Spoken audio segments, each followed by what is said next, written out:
Welcome to Breaking News to Trading Moves.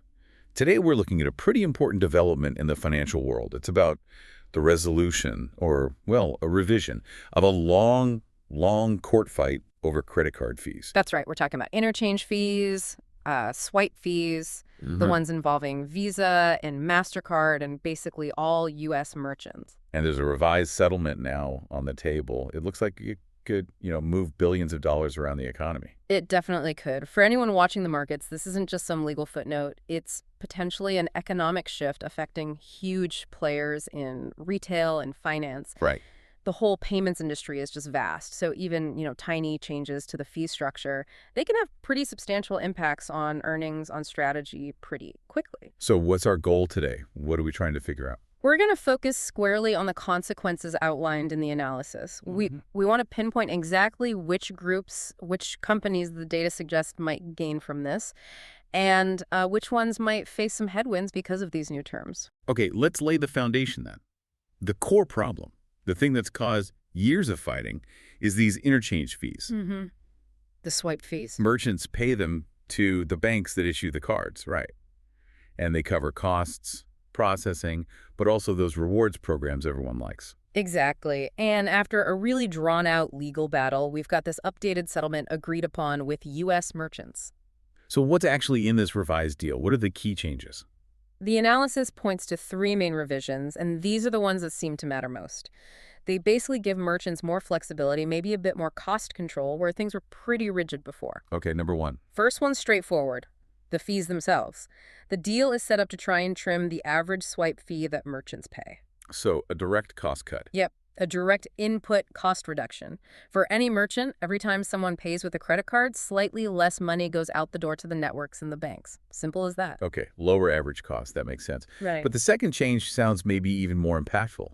Loosening the honor all cards rule. Ah, yes. That rule has been a huge bone of contention for years, especially for large retailers. Why was it such a big deal? Well, historically, that rule basically said if you accept Visa, you have to accept every single Visa card. All of them. Including the fancy ones, the high-reward travel cards. Exactly. The premium ones that often carry the highest interchange fees. We're talking sometimes double, even triple the fee of a basic no-frills card. Merchants had no choice but to accept them. And the new terms changed that. They introduced some crucial choice, some optionality. The analysis suggests merchants might now be able to decline some of those higher fee rewards cards. Wow, okay. That does sound like a big change. It really is. It shifts the dynamic from you must accept to you can choose. A merchant could, in theory, look at their costs and decide, this particular type of premium card, it just doesn't work for our margins, especially on smaller purchases. But hang on, how does that work in practice? Is a cashier going to tell someone, sorry, we don't take that specific card? Sounds awkward. Yeah, the practical execution is a good question. It could definitely lead to some friction at the checkout. But the analysis suggests the strategic choice is the key thing here. Meaning, it's not necessarily about rejecting cards left and right every day. It's about having the option to do so and using that option as leverage. Leverage in what way? Think about it. Maybe a big retailer calculates their average fee is, say, 2.5%. But one specific category of premium card costs them 3.5%. Okay. Now, they have the ability, perhaps, to program their payment systems to maybe subtly discourage that card type, or even overtly, if they choose, even if they never actually reject a card face-to-face. Just having that ability changes the power balance in negotiations with the networks and banks down the line. Got it. So it's a tool for immediate cost control, potentially, but also a bargaining chip for the future. Yeah. What's the third revision? You mentioned surcharging. Exactly. The third piece expands merchants' rights when it comes to surcharging for card use. Which means passing the fee on to the customer who's using the card. Precisely. Passing that transaction fee directly to the card user. Now, this was already allowed in some places, but this settlement aims to provide, let's say, greater latitude, more consistency for businesses across different areas. And why is that powerful for merchants? Well, think about it from their perspective. Before, they just had to absorb the cost of that, say, 3% rewards card. It just squeezed their margins silently. Right. Now, they have the option to make the cost of using that premium payment method clear right there at the point of sale. So a customer sees, okay, using this fancy card costs an extra X%. Exactly. It makes the customer aware of the cost associated with their rewards and potentially allows the merchant to maintain a cleaner profit margin on the actual product or service they're selling. Now, we should add a caveat here.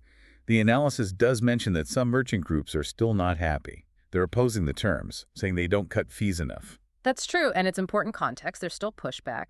But for understanding the market reaction, the key thing is the direction this agreement sets. It clearly points towards, well, modestly lower costs for accepting cards and, probably more importantly, increased choice for merchants about which cards they accept and how they handle the associated costs.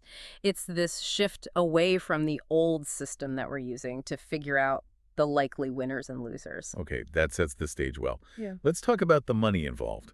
Why do seemingly small fee changes matter so much? It really comes down to the sheer scale of the system. You have trillions, literally trillions of dollars in sales volume flowing through these card networks every year. Trillions. And the analysis gives a baseline figure. Interchange fees recently topped around $80 billion annually, just in the U.S. $80 billion.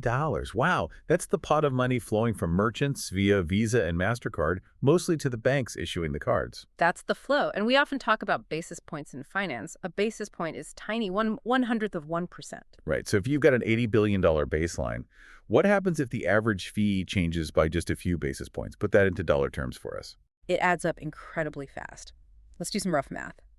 If the total card sales volume creating that $80 billion in fees is, say, around $3.2 trillion, that implies an average interchange rate of about 2.5%. Okay. Now, if this revised settlement manages to shave just 20 basis points, that's 0.20% off that average fee. Which doesn't sound like much, 0.2%. It doesn't. But across $3.2 trillion in volume, you're suddenly looking at an immediate reallocation of about $6.4 billion every single year. $6.4 billion moving from one column to another. Exactly. That money doesn't vanish. It moves directly from the revenue lines of the card networks and the card issuers, and it shows up as a cost saving or an increase in gross margin for the retailers, the online platforms, the restaurants. That's why the market pays such close attention. Even tiny percentage moves mean billions shifting hands. That's precisely it. Billions moving across the financial map. And the market seems to be pricing in that this reallocation is now, well, more formalized, more likely. Absolutely. The market is forward-looking, so the analysis helps us categorize the financial consequences. First, you've got expected near-term headwinds, challenges. For whom? For those whose main business is making money from interchange fees, that's the networks, Visa and MasterCard, and the banks that issue lots of high-reward cards.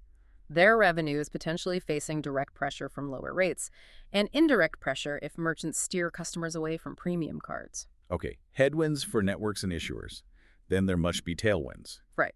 Clear tailwinds, basically cost advantages for the ones receiving that reallocated money. That's the merchants, especially those who process a lot of card payments. Makes sense. And you mentioned a third category, second-order effects. Yes. These are, let's say, knock-on effects. They hit companies whose business models are sort of tangled up in the existing interchange system, even if they aren't the main players like networks or merchants. Who are we talking about there? This would primarily be payment processors, various fintech platforms, maybe other third-party service providers in the payment space. How are they affected? Well, their revenue often comes from taking a percentage of the interchange fee itself, or they charge merchants for services that help manage these complex fees. So when the basic economics of the swipe fee change if rates fall, or if merchant behavior shifts dramatically, these intermediaries, they have to adjust. Adjust their pricing, their Right. contracts. Exactly. They might need to change their pricing, renegotiate deals, maybe even update their technology offerings to handle things like surcharging or selective acceptance. It introduces a layer of operational complexity and potential revenue uncertainty for them. We can dig into that more later. Okay, got it. Headwinds, tailwinds, and the second-order effects on the facilitators. Let's move to the beneficiaries now. Who stands to gain the most, according to the analysis? All right, the winners. The analysis identifies three main groups of merchants who look set to benefit. Group number one. The first clear winners are the big retailers, especially the ones dealing with huge volumes and often operating on pretty thin margins. Think big box stores, grocery chains. Like the Walmarts and Krogers of the world. Exactly. Companies like Walmart, ticker WMT, Target, ticker TEGT, Costco, ticker COST, and Kroger, ticker KR. For this group, the settlement is like a direct financial boost. How so? Well, the most obvious way is just lower average fees. That's a straight reduction in their cost of doing business. If a grocery store is only making, say, a 1% or 2% net margin on sales. Which is really tight. Very tight. Yeah. So reducing their payment costs by even, say, 10 basis points, 0.1%, that flows directly to their bottom line. It adds up to a recurring boost in profitability.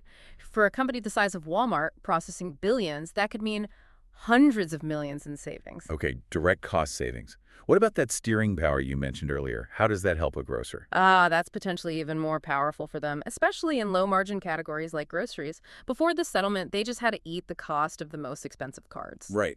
Imagine a fancy travel rewards card that costs the merchant 3.5% in fees. If the total profit margin on a basket of groceries is only 1.5%. They actually lose money on that sale just because of the card used? Precisely. They lose money purely due to the payment method.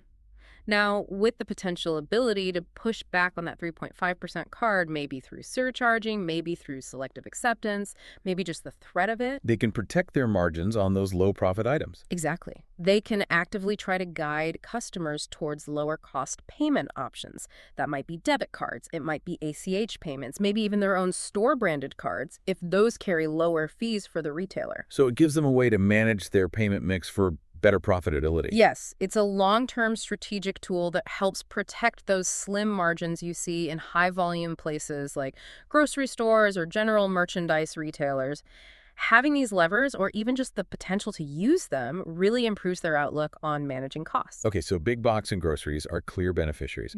What about online, e-commerce? That's the second group identified, e-commerce businesses and online marketplaces. How does this play out differently for them compared to, say, a physical store? Well, the big difference is card reliance. A physical store might still take a decent amount of cash, but online, it's almost entirely card payment. Right, you pretty much have to use a card or digital wallet online. Exactly.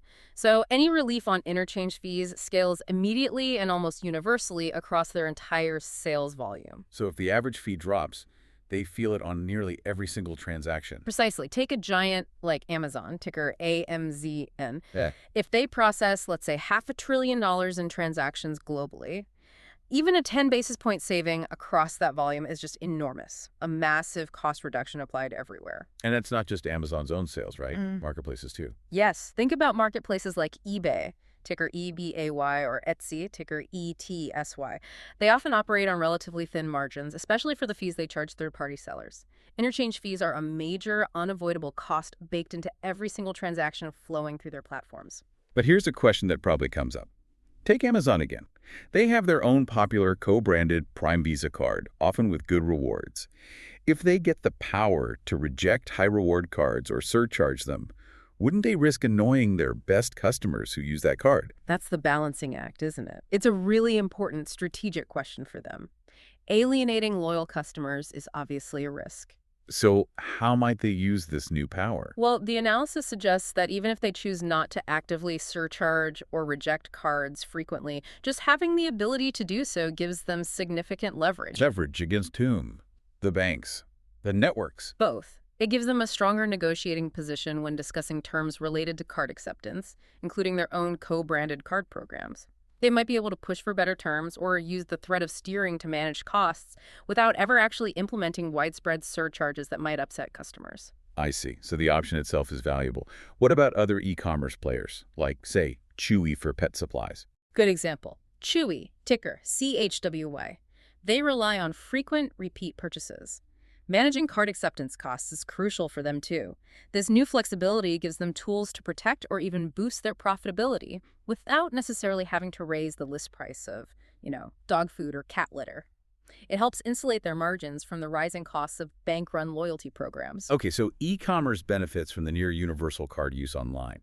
Who's the third group of winners? The third group highlighted are restaurants, particularly the quick-service restaurant chains, or QSRs. Think fast food, coffee shops. Like McDonald, Starbucks. Exactly. McDonald's, ticker MCD, Starbucks, ticker SBUX. Also places like Chipotle, ticker CMG, or Domino's, ticker DPZ. These are high transaction environments. And card use there has exploded, right? Yeah. Especially since the pandemic. Tap to pay, mobile wallets. Absolutely. Even for small purchases, like a coffee or a burger, card payments are now incredibly common. Way more than they used to be. Which means their exposure to interchange fees must be really high relative to their total sales. Exceptionally high. So for a company like McDonald's or Starbucks, any relief on those fees provides pretty instant support right at the store level for their margins. Helps them manage costs. Yes, restaurants are always juggling rising costs, labor, ingredients, rent. If the cost of actually accepting the payment goes down, that directly eases some of that financial pressure at the point of sale. How does the surcharging option play out specifically for restaurants?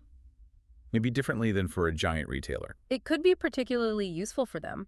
Think about pricing. In the restaurant world, keeping menu prices stable is pretty important for customer loyalty. People notice price hikes. Sure. If your usual lunch combo suddenly costs 50 cents more. Right. So if a chain like Chipotle or Domino's had to raise all their menu prices by, say, 3% just to cover rising payment processing costs, they might see customers push back, maybe order less often. But surcharging gives them another option. It does. It potentially changes the calculation. They could, in theory, keep their base menu prices stable for customers paying with cash or maybe lower cost debit card. And then they could isolate the higher payment costs specifically onto those customers, choosing to use the more expensive, high-reward credit cards. So the person using the fancy travel card might pay a small surcharge, but the person using debit doesn't see a price increase on their burrito. That's the potential mechanism. It allows them to pass on that specific cost without doing an across-the-board price increase. It gives them financial flexibility, a way to maybe segment customers by payment choice, and helps manage margin volatility without upsetting their entire customer base with broad price hikes. Okay, that makes sense. So retailers, e-commerce, restaurants, those are the main groups expected to benefit from lower costs and more choice. Based on the analysis, yes. All right, let's flip the coin. If billions are being reallocated to merchants, that money has to come from somewhere. Who's on the other side of this? Who faces constraints? Right, the impacted parties. The analysis points to a few groups facing potential headwinds. Let's start with the obvious ones, the card networks themselves, Visa and MasterCard. Yes, Visa, ticker V, and MasterCard, ticker MA. They're at the center of this, facilitating all these transactions and collecting fees for doing so. So how does this revised settlement potentially hurt them? The analysis suggests a sort of two-pronged challenge for their future revenue growth. Okay, prong one. Prong one is direct rate pressure. The settlement includes provisions for capped or lowered average fees. All else being equal, that means the networks could earn less revenue for each transaction that process. A direct hit to their per-transaction income. Potentially, yes. But prong two is maybe more complex and longer term. It's about merchant steering leading to what's called a mix shift. Explain that. Mix shift. Okay, so the networks, Visa and MasterCard, they generally make their highest profit margins on the premium high interchange cards. The travel cards, the top-tier cashback cards, the ones linked to expensive loyalty programs. Right, the ones merchants might now push back against. Exactly. So if merchants, let's say big retailers like Walmart or Target, successfully steer customers away from using those premium cards, Or even reject them in some cases. then the overall mix of transactions flowing through the network changes. Meaning fewer high-profit transactions and more lower-profit ones. That's the potential outcome. The overall profitability of the transaction mix could deteriorate for the networks. They'll still process huge volumes, of course, but the quality of that revenue, the average yield per transaction, might come under pressure. So even if total volume stays high, their overall profit from that volume could shrink. That's the concern highlighted. It's a medium to long-term challenge. It means the networks have to contend with merchants being actively incentivized to suppress the use of their most profitable card products. How do they fight back against that? Well, it likely forces them to double down on developing and selling other revenue streams, things not directly tied to interchange fees. Think of value-added services, data analytics, fraud prevention tools, cross-border services. They need to find ways to compensate for any potential pressure on their core transaction fee income.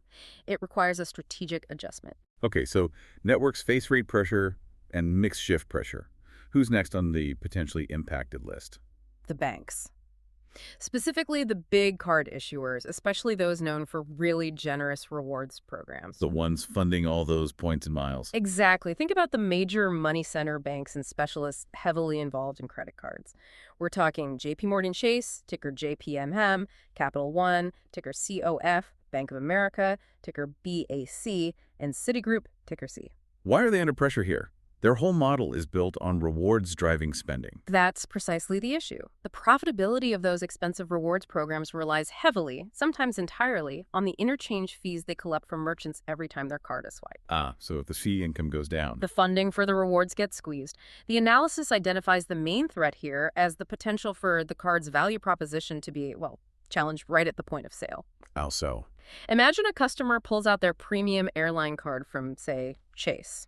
If the retailer either rejects it or, more likely, applies a visible 3% surcharge. The customer sees the direct cost of using that card for its rewards. Right. Suddenly, those free miles or points don't feel so free.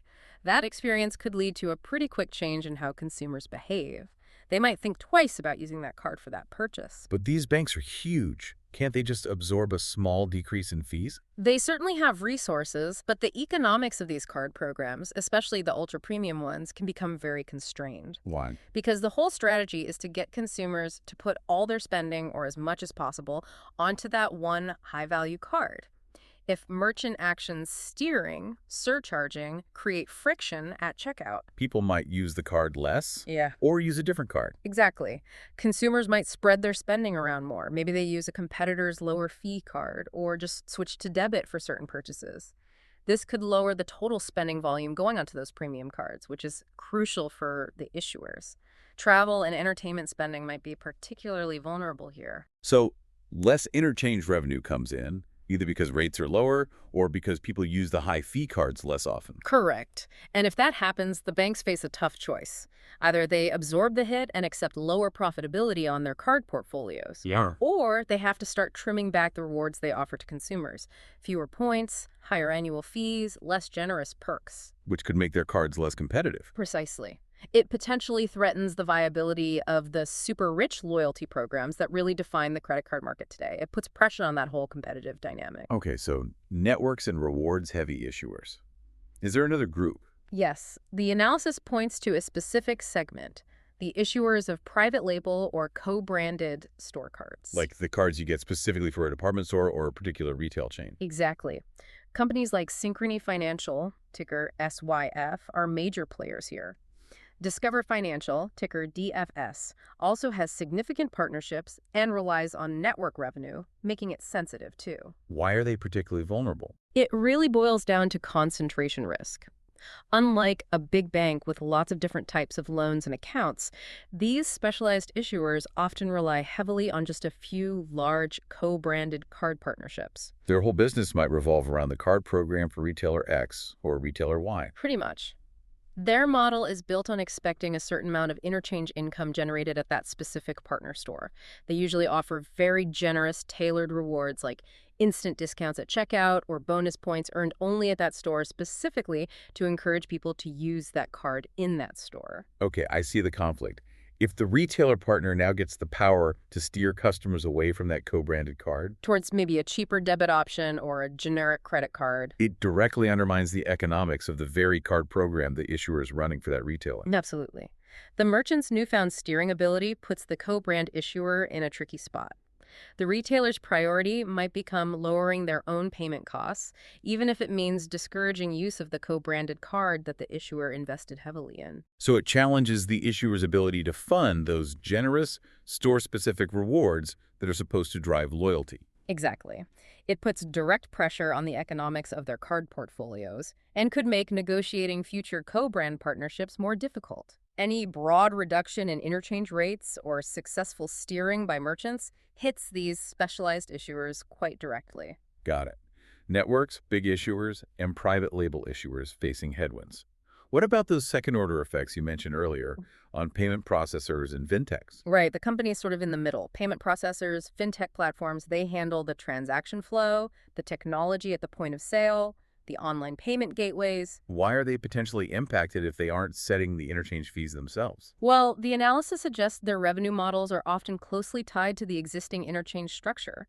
They might earn money by taking a small percentage slice of the total transaction value, which includes the interchange fee. Or they might charge merchants flat fees or tiered rates for their processing services, but those rates are usually set with the current interchange costs factored in. So If the underlying interchange fee drops, Merchants are naturally going to turn to their processor and say, hey, your cost just went down, so my processing fees should go down too. creates pricing pressure on the processors. Exactly.